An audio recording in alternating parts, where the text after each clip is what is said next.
The damaged Zephyrian vessel limped into Frontier Station Alpha's docking bay like a wounded bird, its biometallic hull scarred by plasma burns and structural damage that told the story of a desperate escape. Chief Engineer David Sterling watched from the observation deck as the alien ship settled onto the landing platform, its organic curves and flowing lines a stark contrast to the angular human architecture surrounding it. "Refugees," Dr. Emma Hayes said beside him, her xenobiology scanner recording everything. "Intelligence reports suggest civil war in the Zephyrian home system. These are probably civilians fleeing the conflict." David nodded, studying the ship's construction with professional interest. Zephyrian biotechnology was legendary throughout the galaxy, vessels that grew rather than being built, weapons that adapted to their users, armor that bonded with its wearer's nervous system. He'd studied the theoretical principles for years, but this was his first chance to see their engineering in person. The airlock cycled with a soft pneumatic hiss, and the first Zephyrians emerged into the station's artificial atmosphere. They were tall, humanoid figures with the distinctive pointed ears and luminescent skin that marked their species, but what struck David most was their bearing. Even as refugees, they carried themselves with the kind of pride that came from centuries of warrior culture. 37 individuals, reported Lieutenant Sarah Kim from the security station. Mixed civilians and military personnel. They're requesting temporary sanctuary while they arrange transport to neutral space. David watched as Dr. Hayes moved forward to greet the refugees with carefully practiced diplomatic protocol. The Zephyrians responded with formal courtesy, but he could see the wariness in their postures. Trust would take time to build between species that had been strangers until recently. Most of the refugees remained clustered together, accepting the station's hospitality with polite distance. But one figure caught David's attention, a young woman who stood apart from the group, studying the station's technical infrastructure with obvious professional interest. Her biomechanical armor was more sophisticated than the others, with intricate patterns of living metal that seemed to pulse with their own inner light. But David's trained eye could see the damage, burned circuits, fractured plating, and the telltale flicker of failing systems. She noticed his attention and approached with the kind of direct purposefulness that David associated with fellow engineers. "You are the station's technical specialist?" she asked, her standard accented but clear. "Chief Engineer David Sterling," he replied, extending his hand in the human gesture of greeting. After a moment's hesitation, she clasped it briefly. "I am Lyra They, second engineer of the vessel Starwind," she said, gesturing toward the damaged ship. "I have a request that may be irregular." David found himself studying her face as she spoke. Like all Zephyrians, she was strikingly beautiful, with features that seemed both alien and familiar. But it was her eyes, a shifting gold color that seemed to reflect inner light, that held his attention. They showed the kind of intelligence and determination he recognized in the best engineers he'd worked with. "What kind of request?" David asked. Lyra They gestured toward her damaged armor, and David could see the distress in her expression. "My symbiotic systems were damaged during our escape. The armor it is not merely protective equipment. It interfaces directly with my nervous system, enhances my physical capabilities, provides life support in hostile environments." She paused, as if struggling with the decision to ask for help. "Your species has different technical approaches than ours. Perhaps different solutions to problems our own engineers cannot solve." David looked more closely at the damaged systems, his professional curiosity overriding any concerns about cross-cultural complications. The biomechanical integration was incredibly sophisticated, living circuits that seemed to grow and adapt, power systems that drew energy from the wearer's own metabolism, interface ports that connected directly to nerve clusters along the spine. "This is extraordinary work," he said with genuine admiration. "I've never seen biotechnology this advanced. But I can see the problems: cascade failures in the neural interface, power distribution irregularities, structural damage to the primary support systems." Lyra They's eyes brightened with surprise. "You can read the diagnostic patterns?" "Basic principles are universal," David replied, already mentally cataloging the repair approach he would take. Living systems follow rules of growth and adaptation, mechanical systems respond to stress and load distribution. The interface between them is where things get interesting. He looked up at her, seeing hope replacing the resignation in her expression. I'd be honored to help, if you're willing to trust a human engineer with your people's technology. Lyra was quiet for a long moment, clearly weighing the decision. The armor is personal. Intimate. It bonds with its wearer at the cellular level, becomes part of who they are. For another to work on it requires great trust. I understand, David said softly. We'll go slowly, carefully. You'll be involved in every step of the process. Something in his tone seemed to convince her. Yes, she said firmly. I accept your assistance, David Sterling. As they walked toward his workshop, David couldn't help but notice the reactions from both communities. The other Zephyrians watched Lyra with expressions he couldn't quite interpret, surprise, concern, and something that might have been approval. The human personnel, meanwhile, seemed fascinated by the sight of their chief engineer walking alongside an alien warrior whose armor caught and reflected the corridor lights in patterns that seemed almost alive. Fair warning, David said as they entered his workshop. I ask a lot of questions when I'm learning new technology. And I think out loud when I'm working on complex problems. Lyra's smile was the first truly relaxed expression he'd seen from her. I would be disappointed if you did not. Engineering requires curiosity and careful analysis. David activated his workstation's diagnostic systems, watching as the scanners began mapping the damaged armor in three-dimensional detail. The complexity was staggering. Thousands of interconnected systems working in perfect harmony when functional. How long have you been bonded to this particular armor? He asked, beginning his standard information gathering process. Since my 16th year, Lyra replied, settling onto the workshop's diagnostic platform. It was crafted specifically for my physiology, grown rather than manufactured. We adapt to each other over time. David nodded, making notes on his portable tablet. And the damage occurred during combat? During our escape from the homeworld, Lyra said, her expression darkening.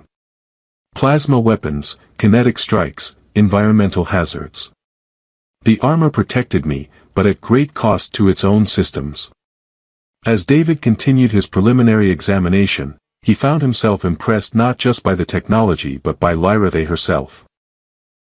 She answered his questions with technical precision, offered insights into Zephyrian engineering principles, and demonstrated a depth of knowledge that matched his own in different but complementary areas. This is going to take several days, David finally announced, after completing his initial assessment. The repairs are complex, and I'll need to learn your biointegration protocols to avoid causing permanent damage. Lyra nodded solemnly. I am prepared to invest the necessary time. What neither of them realized was that by accepting his offer to repair her most personal technology, Lyra had just initiated one of the most significant rituals in Zephyrian culture. And David, by dedicating himself to the intimate task of restoring her symbiotic armor, was about to become part of a tradition that would bind them together in ways neither species had previously imagined. 3 days into the armor repair project, David's workshop had been transformed into something resembling a cross between a high-tech laboratory and a medical operating theater. Biomechanical components hung from diagnostic frameworks while living circuits pulsed in nutrient baths, their organic glow casting shifting patterns across the walls. The neural interface matrix is more complex than I initially thought, David said, manipulating a three-dimensional hologram that showed the armor's connection points in exquisite detail. Each link adapts to your specific brainwave patterns, creating a feedback loop that enhances reaction time and sensory input. Lyra nodded from her position on the diagnostic platform, wearing only the basic undersuit that served as the interface between her skin and the armor's biomechanical systems. The bond deepens over time, she explained. After years of wearing the same armor, it becomes difficult to determine where the technology ends and the wearer begins. David paused in his work, struck by the implications. That's extraordinary. You're describing a level of human-machine integration that our cybernetics specialists can only dream of. Human-machine integration assumes the two elements remain separate, Lyra, they corrected gently. Zephyrian biotechnology seeks true symbiosis, partnership rather than control. As David carefully realigned a damaged neural pathway, he found himself increasingly fascinated not just by the technology but by the philosophy behind it. Human engineering tended toward domination, building tools to be controlled and directed. Zephyrian approaches seemed based on cooperation and mutual adaptation. "Tell me about your training," David said, using conversation to help them both stay focused during the delicate work. "How does one become a bioengineer in Zephyrian society?" "It begins in childhood," Lyra, they replied, her eyes closed as she monitored the armor's responses through her neural connection. "Those who show aptitude are paired with mentor engineers and given progressively more complex biosystems to understand. The relationship between engineer and technology is considered sacred. We are caretakers and partners rather than mere users." David nodded, adjusting the biochemical balance in one of the armor's primary systems. "That explains the sophistication. When you're working with living systems, you need to understand their needs and preferences, not just their mechanical functions." "Exactly," Lyra, they said, opening her eyes to look at him with obvious approval. "You grasp concepts that take some of our own students years to understand." Their work session was interrupted by the arrival of Dr. Hayes, who entered the workshop with barely concealed scientific excitement. "David, the readings I'm getting from these biosystems are incredible. The energy efficiency alone could revolutionize human technology." "Dr. Hayes, this is Lyra," David said, making introductions.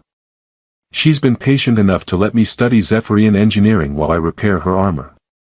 Lyra, they regarded the xenobiologist with polite interest. "Your species approaches technology very differently than ours.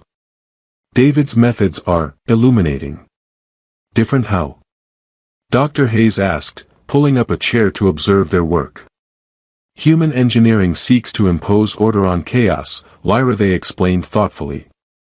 "You build systems that perform exactly as designed, without variation or adaptation. Zephyrian biotechnology embraces controlled chaos, systems that grow, learn, and evolve in response to changing conditions." David found himself nodding as he worked on a particularly intricate junction. "It's like the difference between building a watch and growing a tree. Both can tell time, but they do it through completely different principles." "But your approach offers advantages we lack," Lyra, they continued. "The precision, the reliability, the ability to replicate exact solutions across multiple applications. David has shown me repair techniques that our own engineers would never consider." Dr. Hayes watched their collaboration with growing fascination. "You two work well together. How long have you been partnering on this project?" 3 days, David replied, then paused as he realized how naturally they'd fallen into a working rhythm. "Though it feels like longer." In a positive way, Lyra, they added quickly, and David caught a hint of something in her tone that made him look at her more closely. Over the following hours, David began to notice subtle changes in Lyra, they's behavior. She brought him specially prepared food from the Zephyrian supplies, dishes that, she explained, were traditionally shared between colleagues working on important projects. She began teaching him basic Zephyrian technical vocabulary, claiming it would help him understand the armor's systems better. Most notably, she started sharing increasingly personal details about her life, her family, and her aspirations. "My family has served as bioengineers for 7 generations," she told him during a break in their work. "Each generation has contributed innovations that improved our people's symbiotic technology. I had hoped to continue the tradition before the Civil War disrupted everything." David looked up from the component he was calibrating. "The war forced you to leave your research?" "The war forced me to choose sides," Lyra, they replied quietly. "My family supported progressive factions who wanted to share our biotechnology with other species. Conservative elements viewed this as cultural contamination. When violence broke out, those of us who refused to weaponize our knowledge became targets." The pain in her voice made David set down his tools and give her his full attention. "I'm sorry." Losing your home, your work, everything you'd built, that must be devastating. Not everything, Lyra, they said, meeting his eyes. Some things can be rebuilt, given the right circumstances and the right partnerships. David felt something warm unfold in his chest at her words, though he wasn't entirely sure what she meant by partnerships. But before he could ask, she was already moving back to the diagnostic platform, ready to continue their work. The breakthrough came on the fourth day, when David finally understood how to integrate his repair techniques with the armor's living systems. Instead of replacing damaged components, he learned to encourage the biomechanical systems to heal themselves, providing the right conditions and resources for natural regeneration. It's working, Lyra, they breathed, her eyes wide as she felt the armor's systems coming fully online for the first time since the battle. I can feel every circuit, every pathway. The integration is perfect. David watched the diagnostic readings with satisfaction as the armor's biomechanical systems achieved full operational status. How does it feel? Any discomfort or irregularities? Lyra, they stood and moved through a series of test exercises, the armor responding to her movements like a second skin. Better than it felt even before the damage, she said with amazement. Your techniques haven't just repaired the systems, they've optimized them. The armor's surface shifted through different configurations as Lyra, they tested its various functions. Protective plating extended and retracted, energy systems cycled through different power levels, and the neural interface indicators showed perfect synchronization. David, she said softly, turning to face him with an expression of profound gratitude. What you have done, there are no words in either of our languages adequate to express my appreciation. David felt heat rise in his cheeks at the intensity of her gaze. I'm glad I could help. Your technology is incredible, I learned as much from working with it as I contributed to fixing it. Lyra, they stepped closer, and David noticed that her bioluminescent skin was glowing more brightly than usual. Tomorrow, I would like to acknowledge your assistance properly. Before both our communities. Will you allow me this honor? David nodded, though he wasn't entirely sure what she had in mind. Of course. Though I hope it won't be too formal, I'm not great with ceremony.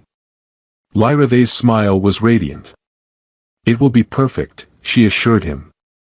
Everything will be as it should be.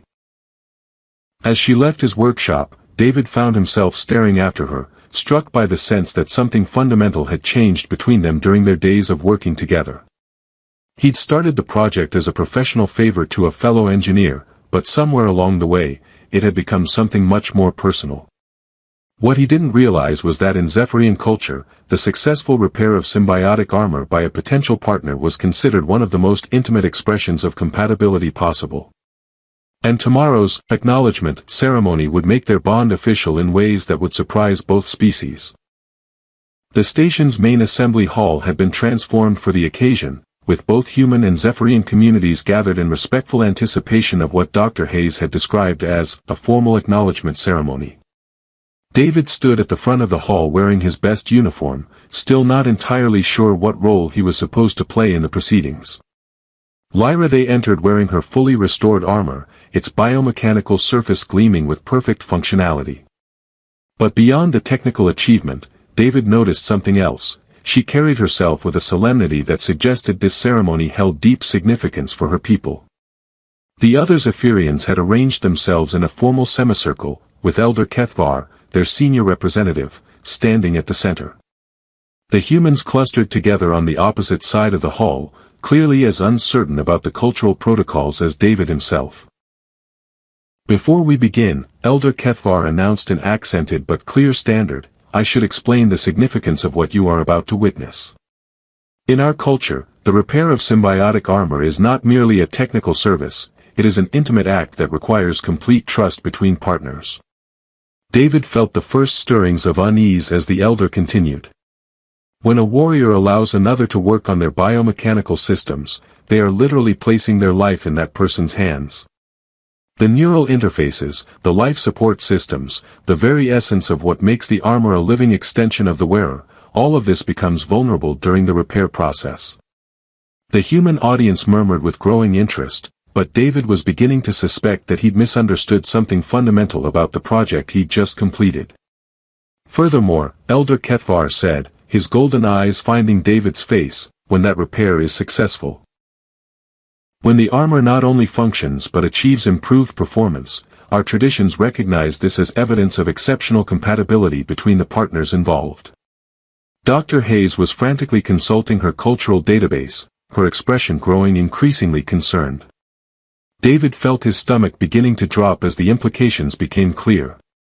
Lyra They, daughter of House Vexhai, steps forward to acknowledge the bond that has been forged through shared purpose and demonstrated trust. Lyra They moved to the center of the ceremonial space, her armor catching the hall's lights and reflecting them in complex patterns. When she spoke, her voice carried the kind of formal cadence that David recognized from important diplomatic occasions. I stand before both our peoples to acknowledge the partnership that has been created through dedication, skill, and mutual respect, she began, her eyes finding David's across the assembled crowd. Chief Engineer David Sterling has demonstrated the qualities that our culture values most in a life partner: patience, wisdom, technical excellence, and the courage to bridge differences between our species. David's heart began racing as the words registered. Life partner. The other Zephyrians were nodding with approval, while the human contingent was staring at him with expressions of shock and confusion. Therefore, Lyra They continued, removing a small piece of her armor, an intricate biomechanical component that pulsed with inner light, and holding it out toward David, I formally declare David Sterling to be my chosen consort, bound by trust and proven compatibility, honored by our people and blessed by our traditions. The Zephyrian delegation erupted in what sounded like celebration, their luminescent skin glowing brighter as they chanted something in their native language. The humans, meanwhile, sat in stunned silence as the translation protocols processed what they just witnessed. David stared at the offered piece of armor, understanding that accepting it would have implications he'd never considered when he'd agreed to help with technical repairs. But looking at Lyra They's face, seeing the hope and vulnerability beneath her formal composure, he realized that refusing would devastate her in front of both communities. Lyra They, he said carefully, I'm honored by your declaration. But I think there may have been some cultural misunderstanding. In human society, partnership bonds require discussion and mutual agreement before they're announced publicly. Elder Kethvar stepped forward, his expression serious. Young engineer, do you reject the bond that has been offered? I don't reject it, David said quickly, seeing the pain that flickered across Lyra They's features. I need to understand what it means. What the obligations and expectations are. Dr. Hayes chose that moment to stand up, her tablet displaying the results of her frantic research. According to the cultural database, a consort bond in Zephyrian society is considered nearly permanent. It creates legal obligations, social responsibilities, and integration into family structures. She looked directly at David with concern. It's not just a romantic partnership, it's a complete life integration that affects everything from property rights to political standing. The hall fell silent as everyone processed this information. David felt the weight of dozens of eyes on him as he struggled with a decision that would affect not just his own life but potentially the relationship between both communities. David, Lyra They said quietly, I did not intend to trap you with obligations you do not understand. If you wish to decline the bond, I will. I will find a way to manage the social consequences. But looking at her, seeing the courage it had taken to make such a public declaration, remembering the days they'd spent working together, thinking about the way she trusted him with the most intimate aspects of her technology, David realized that his feelings went far beyond professional admiration. Lyra They, he said, stepping forward and taking the offered armor component, I accept your declaration. Not because I understand all the cultural implications, but because I understand what we've built together these past few days. The piece of biomechanical armor felt warm in his hands, its surface seeming to respond to his touch. If being your consort means continuing to work together, to learn from each other, to bridge the gap between our peoples, then I can think of nothing I'd rather do. Lyra They's smile was radiant enough to light up the entire hall. The Zephyrian celebration resumed with even greater enthusiasm, while the human contingent began a rapid-fire discussion of the diplomatic and administrative implications. But David barely heard any of it. His attention was focused entirely on Lyrathe as she stepped closer, her armor's bioluminescent patterns shifting to harmonize with the component he held. "David Sterling," she said formally but warmly, "my consort and partner, welcome to our family." As the ceremony continued around them, David realized that what had started as a simple repair job had become something far more significant, the foundation of not just a personal relationship, but a new model for cooperation between species. He might not understand all the cultural implications yet, but he was looking forward to learning them together with the remarkable woman who had just changed his life forever. The only question now was whether both their species would accept what they'd created, or whether their bond would become a source of conflict that neither of them had anticipated. The days following the consort ceremony were a whirlwind of administrative complications and cultural negotiations that made David appreciate why interspecies relationships were so rare.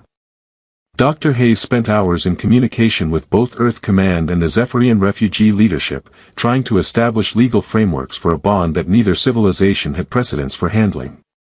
The good news, she explained during a private meeting in David's quarters, is that both governments are treating this as a fascinating diplomatic opportunity rather than a crisis. The bad news is that nobody knows what the actual legal implications are. David looked up from the Zephyrian language primer he'd been studying, a gift from Lyrathe to help him understand the cultural context of their relationship. "What kind of implications are we talking about?" "Everything from citizenship rights to inheritance laws," Dr. Hayes replied, consulting her notes. Zephyrian consort bonds traditionally involve shared property, mutual family obligations, and joint responsibility for any children. Earth law has no framework for recognizing alien marriage customs. The complexity was daunting, but David found that his primary concern wasn't legal, it was personal. Over the past week, he'd been spending increasingly time with Lyrathe, learning about her culture while sharing aspects of human society. The more he learned, the more convinced he became that their compatibility extended far beyond technical collaboration. "Dr. Hayes," he said carefully, setting aside all the bureaucratic complications, "do you think this relationship has a chance of working?" Emma Hayes had known David Sterling for 3 years, and she'd never seen him happier or more energized than he'd been since meeting Lyrathe. "I think," she said honestly, "that you two complement each other in ways that transcend species barriers. The question is whether external pressures will allow you to explore that compatibility." Those external pressures materialized sooner than expected. David was in his workshop, working on a new project that combined human and Zephyrian engineering principles, when the station's proximity alarms began screaming. Through the viewport, he could see hostile ships dropping out of hyperspace, sleek, aggressive vessels that bore the markings of Zephyrian military hardliners. "All personnel to emergency stations," Commander Torres announced over the station's communication system. "We have incoming hostile vessels of unknown intent." David was already moving toward the command center when Lyrathe intercepted him in the corridor, her armor configured for combat and her expression grim with recognition. "They followed us," she said without preamble. "Conservative faction vessels, the same groups that drove us from our homeworld. What do they want?" David asked, though he suspected he already knew the answer. "To eliminate progressive influences and reclaim what they see as stolen property," Lyrathe replied. "They view our cooperation with your people as cultural contamination that must be stopped." The next few minutes were controlled chaos as both human and Zephyrian personnel prepared for what looked like an inevitable confrontation. Commander Torres tried diplomatic contact, but received only demands for the immediate surrender of all refugee personnel and technology. "They're not interested in negotiation," Torres announced to the command staff. "Recommend we prepare for defensive action." David found himself assigned to damage control coordination, working alongside Lyrathe, whose combat armor made her ideally suited for emergency repairs under hostile conditions. As enemy weapons began impacting the station's shields, they moved through the corridors with practiced efficiency, their partnership seamless despite the danger. "Power coupling failure on Deck 7, David reported, reading from his diagnostic display while Lyrathe's armor interfaced directly with the station's biomechanical repair systems, an innovation they developed together during the past week. Rerouting through auxiliary systems, Lyrathe replied, her armor's appendages working with precision that no human engineer could match. Estimate 4 minutes until full power restoration. Working together, they managed to keep the station's defenses operational despite increasingly aggressive attacks. But David began to notice something remarkable. Other human and Zephyrian personnel were beginning to coordinate their efforts, following the model that he and Lyrathe had established. Look at that, Dr. Hayes said over the comm, her voice filled with excitement despite the circumstances. Lieutenant Kim is working directly with Engineer Vexstar on weapons coordination. They're adapting to each other's methods in real time. The breakthrough came when David realized that the enemy vessels were using standard Zephyrian tactics, approaches that Lyrathe could predict and counter if they could coordinate the station's defenses appropriately. Lyrathe, he said urgently as they worked to restore power to the main defensive array, you know how they fight. What if we adapted our defensive patterns to counter their traditional approaches? Human defensive systems are not designed for the fluid tactics our people prefer, Lyrathe replied, even as her armor's biomechanical systems interfaced with the station's power grid. But her eyes lit up with sudden inspiration. But if we treated the entire station as a single organism, the way Zephyrian bioships coordinate their systems, we could create adaptive defenses that respond to their attacks faster than they can adjust their tactics, David finished, understanding immediately. What followed was the most extraordinary example of interspecies cooperation either civilization had witnessed. David's engineering expertise and Lyrathe's intuitive understanding of biomechanical coordination allowed them to transform Frontier Station Alpha into something unprecedented, a hybrid defensive system that combined human technological precision with Zephyrian organic adaptability. Incoming plasma torpedoes, bearing 27 Mark IV, reported Lieutenant Kim from the weapons station. Compensating, Lyrathe replied, her consciousness now partially merged with the station's defensive network. Rotating shield harmonics to match torpedo frequency patterns. The enemy weapons, designed to overwhelm static defenses, found themselves facing barriers that adapted faster than their guidance systems could compensate. Meanwhile, the station's return fire, coordinated through David's tactical analysis and Lyrathe's biomechanical targeting systems, achieved accuracy levels that surprised even their own gunners. This is impossible, came the frustrated transmission from the lead enemy vessel. Their defensive patterns are completely outside standard parameters. That's because they're not standard, Commander Torres replied grimly. There's something new. The battle turned decisively when other human Zephyrian teams throughout the station began replicating David and Lyrathe's collaborative approach. Engineers worked with biotechnicians, weapons specialists coordinated with tactical analysts, and medical personnel combined human surgical techniques with Zephyrian regenerative medicine to treat casualties from both species.